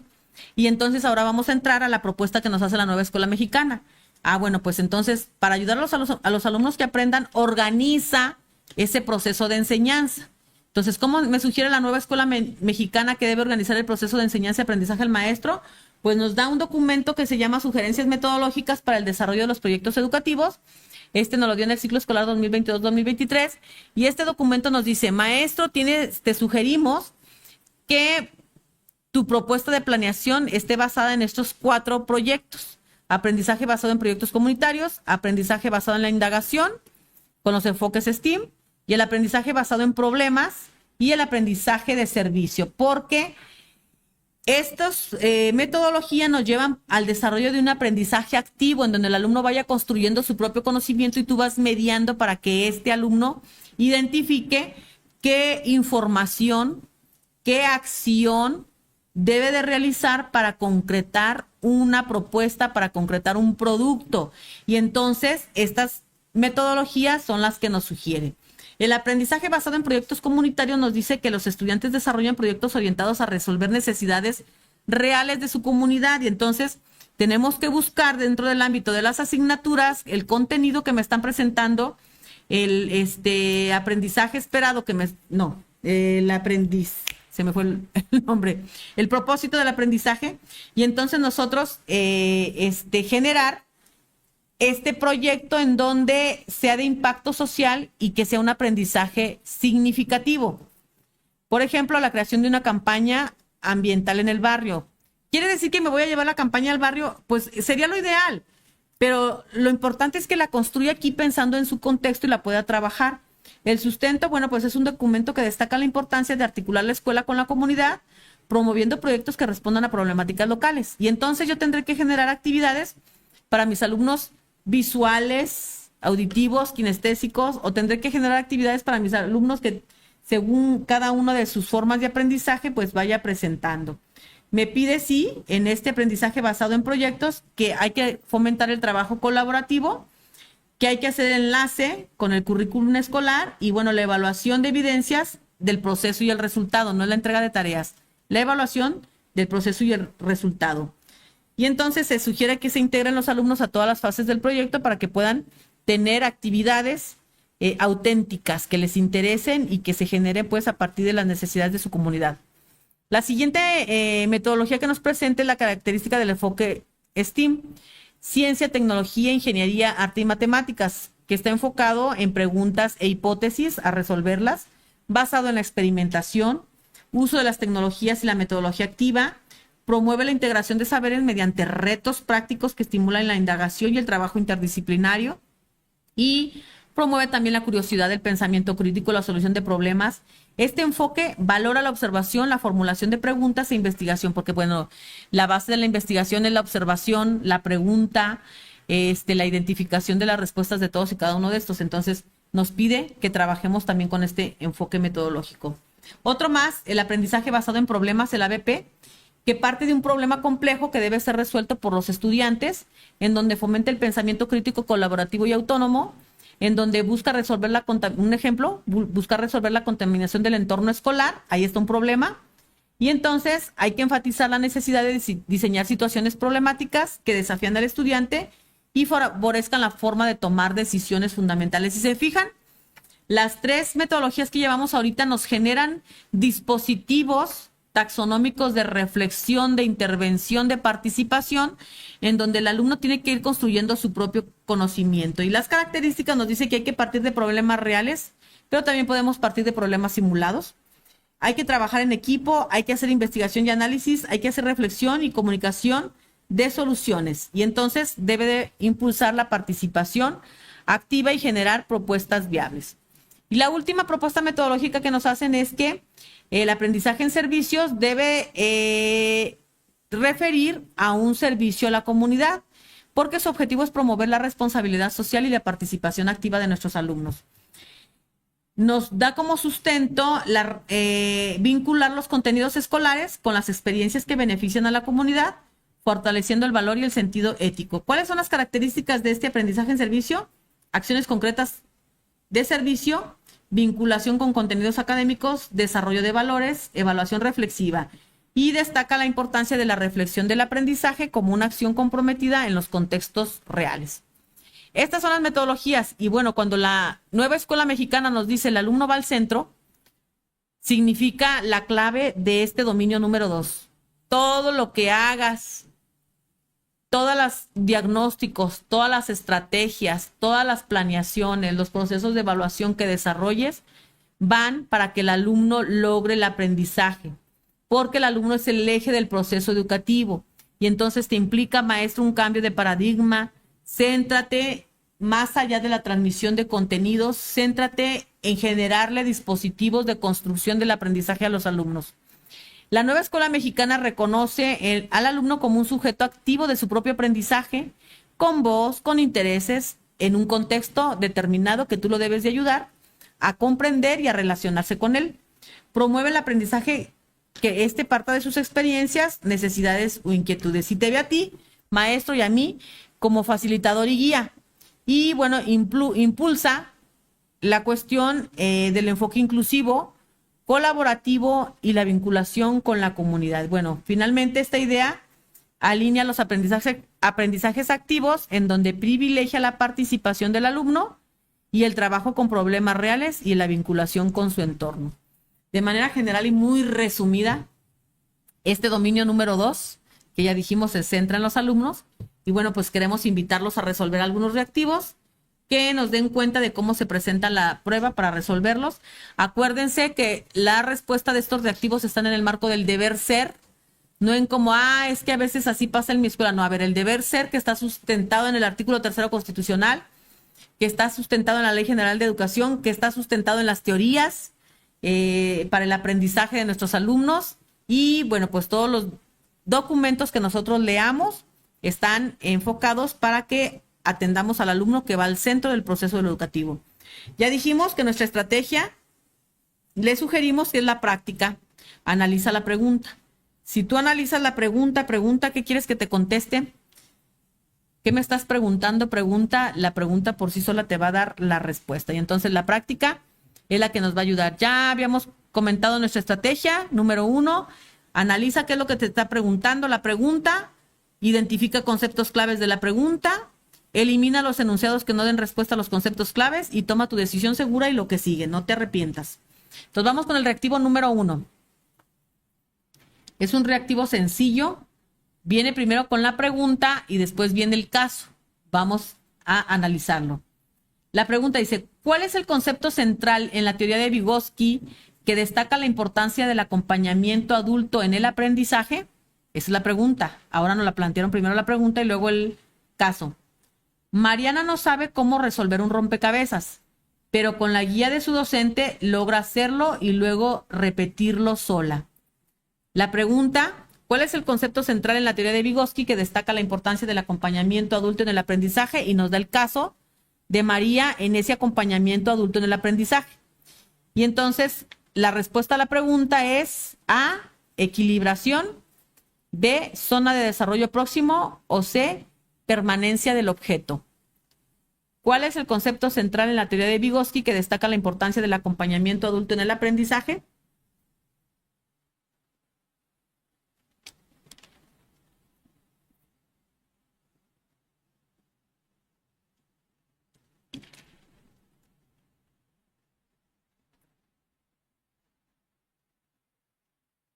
Van a decir: ay, Marta, pero no leímos todo eso en lo que nos explicaste. No, pero acuérdense, ustedes ya traen una formación desde sus normales, y si no estudiaron la normal, tuvieron la obligación de leer los teóricos y demás. Y nos dicen que se inclinan sus opciones de respuesta en la B. Y la respuesta correcta, exactamente, la zona de desarrollo próximo que nos marca Vygotsky. Muy bien. Siguiente reactivo. Este es un reactivo caro, más completo. No sé si ya les dije por qué caros. Acuérdense que cuando nosotros contratamos el mariachi, ya les había dicho, siempre tengan cuáles son las canciones más largas. Acuérdense que hay unas canciones más largas y otras más cortas. Si tú contratas al mariachi por canción, pues te la van a cobrar igual si pides una canción larga que una corta. Ah, bueno, pues aquí esta es una... cuando se pone el mariachi listo, te dicen: no, pues esa es más cara, porque esa canción es más cara. Entonces aquí este es un reactivo más caro, porque es más largo, ¿verdad? Lo queremos vender igual, pero no. Es más largo y tiene más construcción mental que tú tienes que hacer al relacionar los números 1, 2, 3 para ver cuál es el que me da la respuesta a la pregunta. Y según cómo veo la estructura del reactivo, son 3 opciones de 4 las que tengo que elegir. Entonces es un reactivo más caro. La práctica pedagógica cambia lentamente, pero fundamentalmente. ¿Cuál de las siguientes prácticas debe ser adoptada por el docente ante el nuevo tipo de modelo educativo de la nueva escuela mexicana? Y entonces no me dice ahí cuántas debo elegir, pero yo viendo las respuestas digo: son 3 opciones las que debo de elegir que me den respuesta a la pregunta: ¿cuál de las siguientes prácticas debe ser adoptado por el docente ante el nuevo tipo del modelo educativo de la nueva escuela mexicana? O sea, ¿cómo me debo de comportar yo según la nueva escuela mexicana? Y son 3 opciones las que debo de elegir. Una, no. 1, se centra más en el alumno, sus representaciones iniciales y su modo de aprender. 2, conciben de una forma progresiva la enseñanza como la organización de situaciones de aprendizaje más que como una sucesión de lecciones. 3, van en una línea de una evaluación más normativa, menos criterial y regularmente formativa. 4, tienden a volverse reflexivas, sujetas a una evaluación y a una revisión periódica. De esas 3, una no corresponde exactamente a lo que me está pidiendo la nueva escuela mexicana de cómo debe ser mi práctica. ¿Cómo me pide la nueva escuela mexicana que es mi práctica? Una de ellas me dice: no, así no es. Y las otras 3 me dice: estas 3 sí.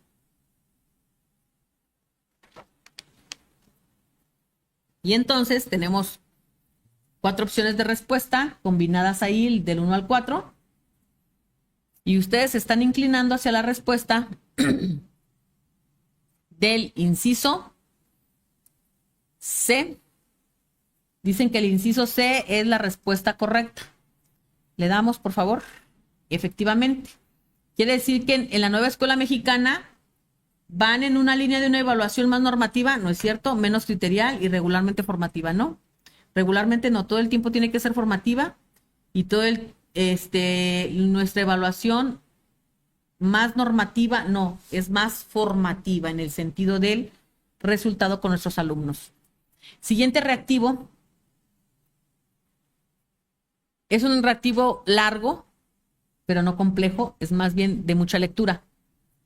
Para generar ambientes de aprendizaje, el docente debe adecuar el espacio donde se desarrolla la comunicación y las interacciones que posibilitan el aprendizaje. Además, media su actuación como docente para construirlos y emplearlos como totales. Ese es el texto. La pregunta, ¿cuál de los siguientes ambientes cumplen con esta premisa? Acuérdense que el maestro debe generar los ambientes propicios para el aprendizaje y cómo los debe generar. Dice, para generar ambientes de aprendizaje, el docente debe adecuar el espacio donde desarrolla la comunicación y las interacciones que posibilitan el aprendizaje. Y entonces, de esas 4, ¿cuál ambiente cumple con la premisa de posibilitar el aprendizaje? A.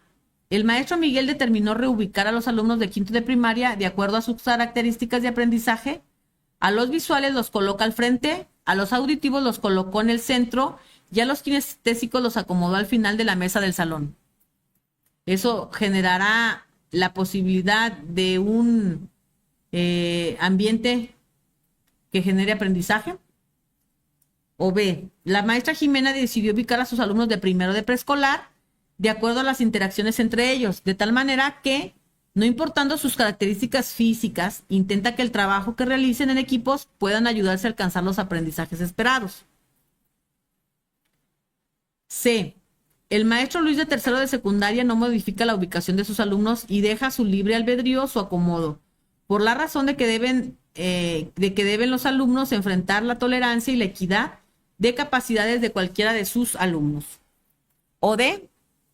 La maestra Lupita, de primaria multigrado, acomoda a sus alumnos alrededor del salón para que puedan todos visualizar y escucharse mejor entre todos. Intenta que las interacciones y comunicaciones entre el grupo y docentes sean mediáticos sin caer en autoritarismo ni permisividad. Entonces, se fijan que aquí me están poniendo ejemplo de primaria, preescolar, secundaria y multigrado, porque las estrategias, el conocer a tus alumnos y demás, tiene que dar con el nuevo modelo educativo, no importa del maestro del grado que estés, tiene que darte para la construcción de ambientes que cumplan con la premisa de lograr el aprendizaje.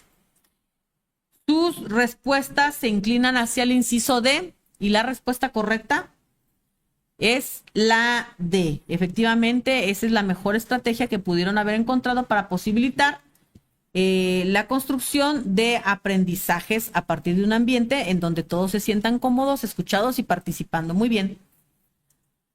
4. Por necesidades del servicio, el profesor Juan Carlos cambió de escuela primaria regular a primaria de modalidad multigrado en zona rural. Dentro de su grupo existen alumnos con orígenes mazatecos que hablan muy poco el lenguaje español. Según la nueva escuela mexicana, uno de los componentes irrenunciables de la mejora educativa toma en cuenta la diversidad que existe en la sociedad y se encuentra en contextos diferenciados. Por tanto, el profesor deberá promover situaciones de aprendizaje donde, ¿sí? ¿Qué situaciones debe de promover el maestro para lograr que este alumno, bueno, pues se incorpore a este proceso de mejora educativa en la nueva escuela mexicana? A.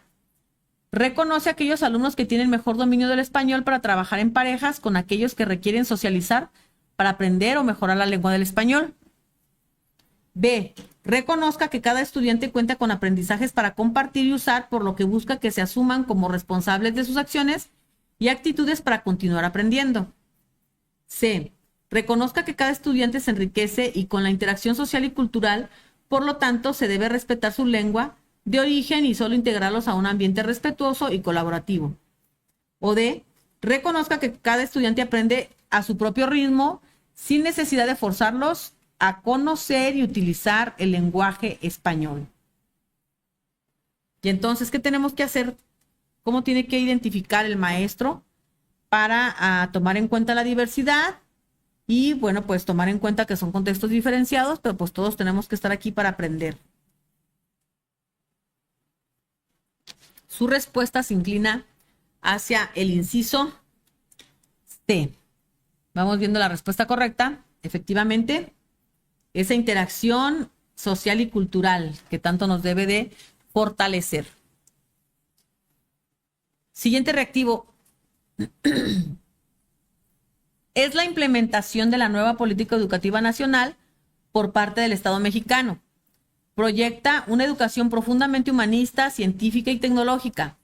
Su objetivo es el desarrollo armónico de todas las facultades del ser humano, así como el fomento del respeto de los derechos, de las libertades y de la cultura de la paz y la solidaridad internacional.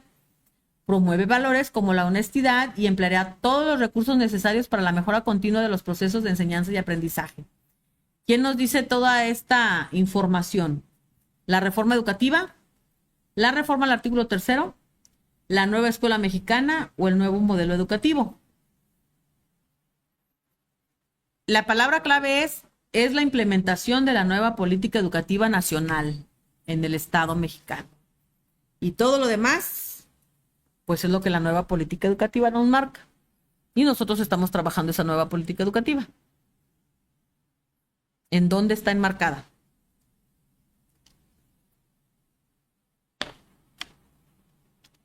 Nos dicen que es el inciso C. Vamos viendo la respuesta correcta exactamente. La nueva política es la nueva escuela mexicana. Siguiente reactivo. Según Piaget, ¿qué proceso permite al niño modificar sus esquemas cuando enfrenta una nueva información? Esa es la pregunta. Y luego ahora nos tiene el caso en la parte inferior. Marco creía que todos los animales que nadan son peces, hasta que vio a una ballena y comprendió que es un mamífero. Pregunta, ¿qué proceso permite al niño modificar sus esquemas cuando enfrenta nueva información? A, asimilación. B, acomodación. C, egocentrismo.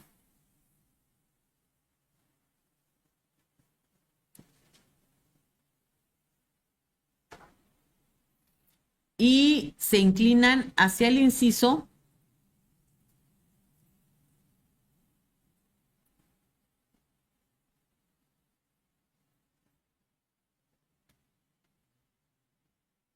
vayan tratando de relacionar todas estas teorías con las cuestiones que nosotros llevamos en los procesos de aprendizaje, conocimientos previos, incorporar los nuevos, qué enfoques y qué procedimientos llevamos como tal.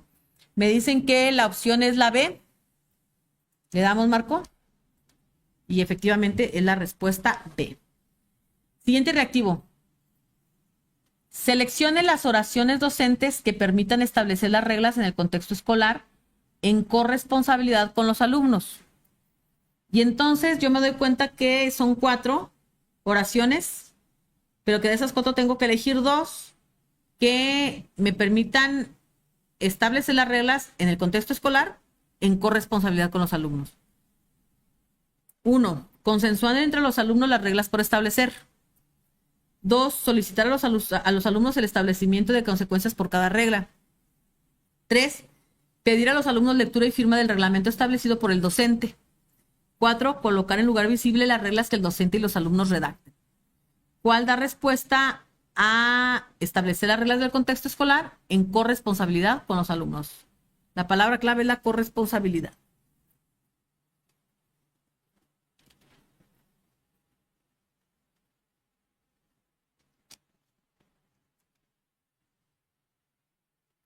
Y tenemos que la mayoría se inclina hacia el inciso A.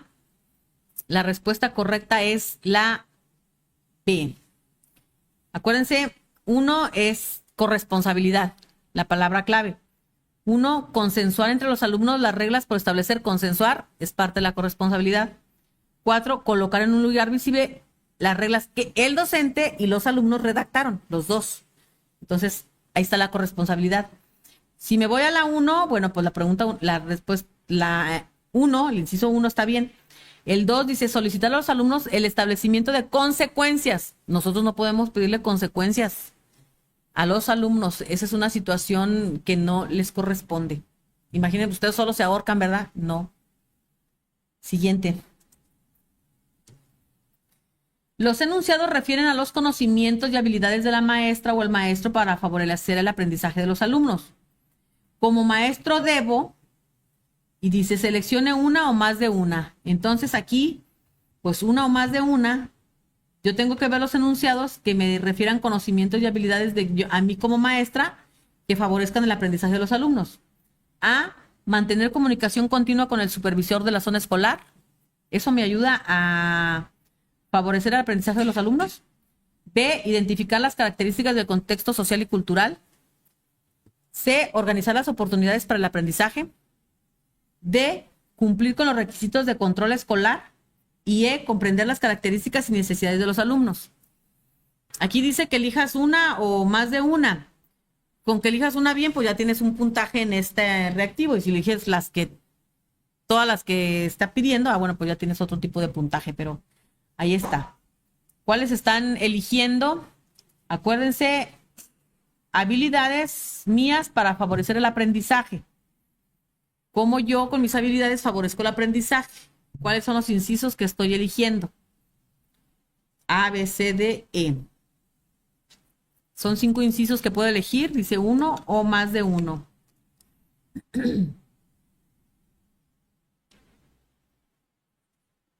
Me dicen que B y E.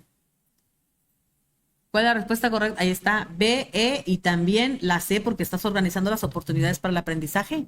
Acuérdense, tu planeación. Muy bien. Siguiente. La nueva escuela mexicana incluye una visión humanista de la educación que se refleja en el aula cuando la maestra o el maestro elige las opciones que den respuesta que completen de manera correcta la afirmación anterior. Seleccione una o más de una. Voy a seleccionar una o más de una que me diga que la escuela mexicana incluye una visión humanista, me dé respuesta a la escuela mexicana y que se refleje en el aula cuando yo hago ¿qué? A, concibo a los alumnos como personas totales. B, favorece el aprendizaje de sus alumnos mediante una enseñanza rígida. D, pone a disposición de sus alumnos sus conocimientos y experiencias. D, reconoce que el maestro está en el centro del trabajo en el aula. E, muestra sensibilidad hacia las ideas, percepciones y sentimientos de sus alumnos. F, fomenta entornos en los que cada alumno hace lo que quiere como puede. Y entonces ahí está. Vamos a seleccionar una o más de una que me ayuden a complementar o a ver la visión humanista de la educación en el aula cuando yo hago ¿qué?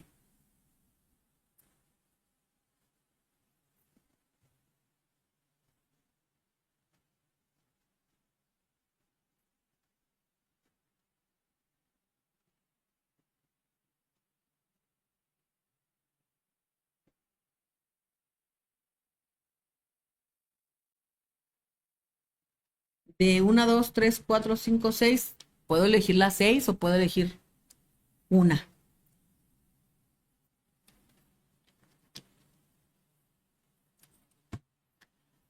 Están eligiendo la B, la C y la E. A ver, la respuesta correcta. Qué bárbaro. Es la A, la C y la E. ¿Por qué la B no? Porque dice, favorece el aprendizaje de sus alumnos muy bien. Mediante una enseñanza rígida, no. Enseñanza rígida, esa no entra aquí. La A, concibe a sus alumnos como personas totales. Acuérdense, un desarrollo integral. C, pone a disposición de sus alumnos su conocimiento y experiencias. A eso estoy yo. Yo voy a mediar con mis conocimientos y experiencias y muestro sensibilidad hacia las ideas, percepciones y sentimientos de mis alumnos porque lo estoy mirando como un ser integral. Muy bien. Siguiente reactivo.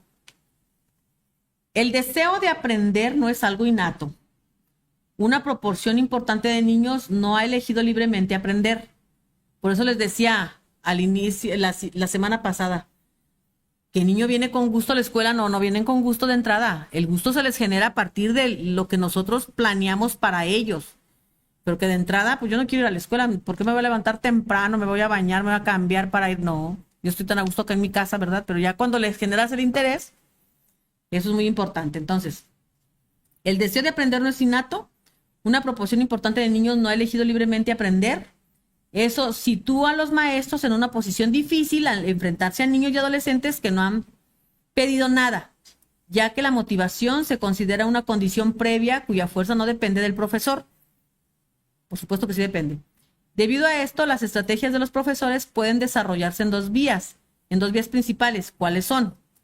Y entonces ahí me dice que tengo que elegir dos de 1, 2, 3, 4, de 5 que me están presentando. ¿Qué tienes que hacer? A, crear, intensificar y diversificar el deseo de saber. B, propiciar, intensificar y enseñar los valores principales. C, reforzar y fomentar la disciplina exclusivamente dentro de las aulas. D, favorecer o reforzar la decisión de aprender. e instituir y hacer funcionar el consejo de alumnos. ¿Qué tengo que hacer yo? Porque ya nos queda claro, ¿eh? Y este reactivo a mí me gusta mucho porque luego los maestros llegamos a las escuelas creyendo, soy el mejor y los alumnos me van a adorar y me van a querer porque soy el mejor. No, tienes que ganártelos. Cada día tienes que ganarte a tus alumnos para que quieran estar ahí. Ese es tu trabajo, tu planeación, tus dispositivos, generar el ambiente adecuado para que el alumno quiera estar ahí, porque el alumno no quiere estar. Tú le tienes que generar las ganas, la necesidad de querer estar ahí y aprender sobre todo, pues, estar y aprender.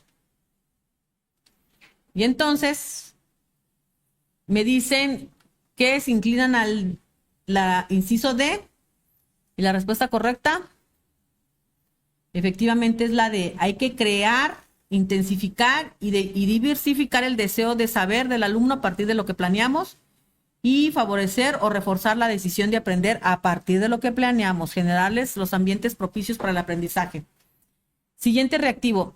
Es parte del proceso metodológico que el docente debe implementar al inicio del ciclo escolar para conocer cómo aprenden sus alumnos. ¿Qué es lo que tengo que hacer? Es parte del proceso metodológico que el docente debe implementar al inicio del ciclo escolar para conocer cómo aprenden sus alumnos. A, seguimiento de sus alumnos. B, seguimiento permanente. C, diagnóstico inicial. Y D, diagnóstico permanente. Ese proceso metodológico que lo debemos de saber hacer muy, muy bien.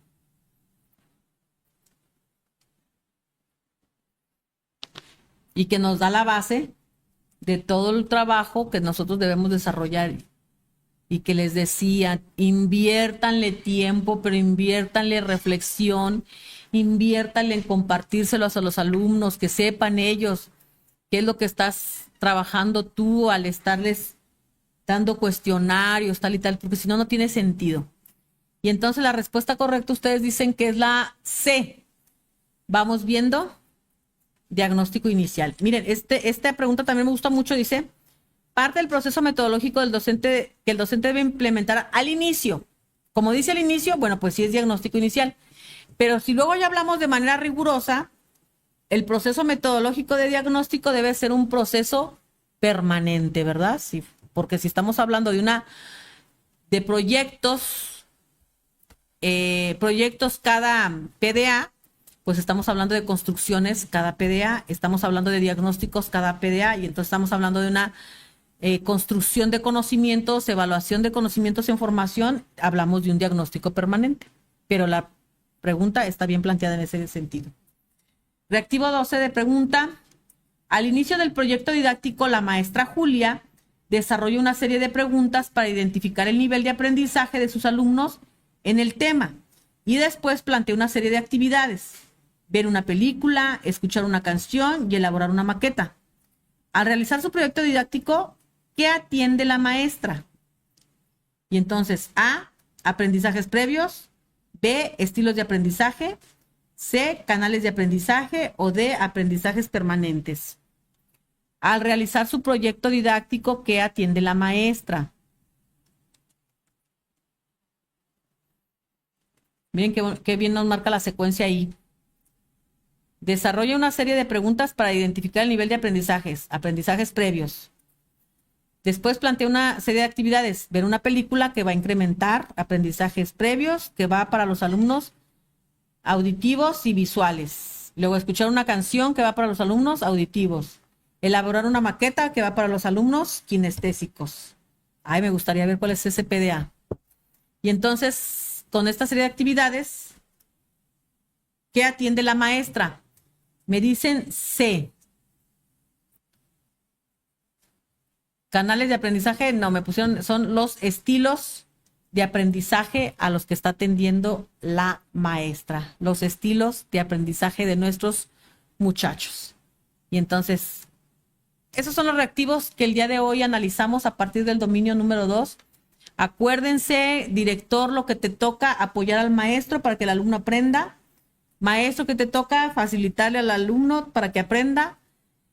ATP, ayudar en la asesoría de acompañamiento a directivos y a docentes para que el alumno aprenda. Supervisor y jefe de sector, acompañar a los maestros, a los directivos en todos los ámbitos que lo requieran para que el alumno aprenda. Decirles que en este año, como todos los años en el Sindicato Nacional de Trabajadores de la Educación, les pedimos su participación, maestros, para que nos digan qué necesitamos, qué demandas hay que establecer, porque cada año a nivel nacional, el maestro Alfonso Cepeda Salas, en este caso, entrega a la Presidencia de la República, ante el Secretario de Educación, el pliego de demandas para este año. Ahí le puse 2024 es 2025. Para este año se entregó igual ese pliego de demandas y bueno, las respuestas que todos esperamos es la respuesta del incremento salarial, que ya lo está trabajando el maestro Leonel junto con el equipo de compañeros responsables de esta área para darles a conocer cómo ha sido nuestro incremento salarial. Pero también otro elemento muy importante que siempre se pide es buscar agilizar los procesos de los programas permanentes en cuestiones de basificación, programas de desarrollo profesional, capacitación en el uso de las nuevas tecnologías y equipo para aplicarlas, incrementación en créditos personales y financiamientos de vivienda. Y en este caso, pues estamos pidiendo este año con mucha fuerza sustituir el UCICAM de manera que nos generen un programa accesible para los procesos de promoción. Y bueno, un proceso de promoción es este que ustedes están viviendo, promoción horizontal. ¿Qué pedimos para la promoción horizontal? Pues mayor incremento de presupuesto, porque sí salimos un listado muy grande de gente que aprobamos y que tenemos un puntaje alto, pero que no alcanza el presupuesto económico para darnos a todos. Entonces, ¿qué pedimos? Como parte de muchas cosas, pues eso, que le inyecten más dinero a la promoción horizontal. Acérquense a este sindicato, su sindicato, en donde en la medida que ustedes vayan conociendo las necesidades que tenemos nosotros como trabajadores, pues vamos generando demandas y entre más nos apoyemos nosotros, pues mucho mejor resultado vamos a tener. Entonces, van a escuchar en estos días ya la respuesta al incremento salarial por parte de que se da en la respuesta del gobierno federal hacia los maestros. Hemos tenido una cercanía muy grande con el maestro Alfonso Cepeda Salas. El maestro Leonel de Jesús Mayor Ganaya, ya saben, lo conocen, es un compañero maestro, trabajador muy aguerrido y que le gusta atender a las demandas en la cercanía con cada uno de nosotros. Entonces, no lo duden, estamos para apoyarnos. El lema del maestro Alfonso Cepeda Salas, uno somos todos y todos somos uno. Y bueno, pues el maestro Leonel promueve mucho la cercanía con los agremiados. Les agradecemos a todos su presencia. Los esperamos aquí. Yo soy Mesa de Diálogo. También ahí estuvieron pasando las cintillas, donde nos pueden encontrar, aquí en la sección 16, por supuesto. Y esa imagen, pues ustedes la escanean, ya saben, con su celular y les va a presentar pues la serie de redes sociales en las que nos estamos manejando y que pueden consultar. Mi nombre es Marta Beatriz Mesa Rojas. Soy igual que ustedes, trabajadora del sistema educativo, soy supervisora de secundarias generales. Y pues me gusta mucho atender el trabajo de lo sindical y me gusta mucho atender el trabajo de lo sindical con la academia, porque a final de cuentas pues todos somos trabajadores de la educación, esto es nuestro ser y debemos de entenderlo perfectamente bien.